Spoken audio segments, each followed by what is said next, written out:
مولانا ناظم اشرف صاحب، یہ دیکھیں کہ آج کل نوجوانوں میں غصہ، اشتعال یہ بہت زیادہ ہو گیا ہے، چھوٹی چھوٹی بات پر مارنے تلنے پر تیار ہو جاتے ہیں، لڑائی جھگڑے ہو جاتے ہیں۔ نوجوانوں کو اعتدال میں کیسے لایا جا سکتا ہے؟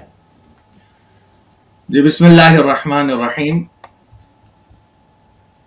آپ نے بالکل صحیح سوال فرمایا کہ عموماً ہمارے نوجوان میں غصہ اور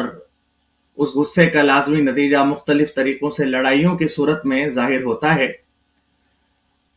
تو اس سلسلے میں چونکہ رمضان المبارک کا بابرکت مہینہ جاری ہے، خود رسول اللہ صلی اللہ علیہ وسلم کا جو ایک مشہور فرمان ہے اور حضرت سلمان فارسی رضی اللہ تعالی عنہ کی مشہور حدیث کے اندر اس فرمان کا حصہ عموماً نقل کیا جاتا ہے، جس میں آپ صلی اللہ علیہ وسلم نے فرمایا کہ جو رمضان کا مہینہ ہے یہ صبر کا مہینہ ہے، اور یہ جو صبر ہے اس کا بدلہ جنت ہے۔ تو اگر انسان یہ دیکھے کہ روزہ رکھ کر مختلف غصے کی کیفیات اپنے اندر لائے گا تو بے صبری کا اظہار ہوگا، آدمی کسی کو برا بلا کہے گا، انسان کسی کو ڈانٹے گا، اپنی زبان کو گناہوں سے آلودہ کرے گا۔ تو ایسی صورت میں آپ صلی اللہ علیہ وسلم کا یہ فرمان اگر یاد رہے کہ دراصل روزہ جو ہے یہ صبر کا نام ہے،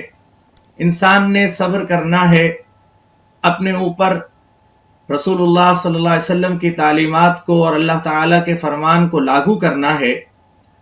اپنی آنکھوں کو روکنا ہے، اپنے زبان کو روکنا ہے، اور اس طرح کے مختلف اقدامات جو انسان غصے میں آ کر کرتا ہے اس سے اپنے آپ کو بچانا ہے۔ اور چونکہ یہ غصہ ایسی چیز ہے کہ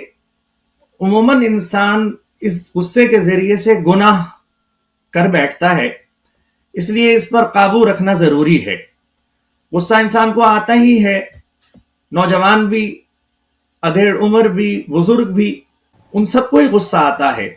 لیکن کمال اس بات میں ہے کہ انسان اپنے غصے کو قابو میں کر لے۔ بعض اوقات تو غصہ جو ہے وہ عین مطلوب ہوتا ہے۔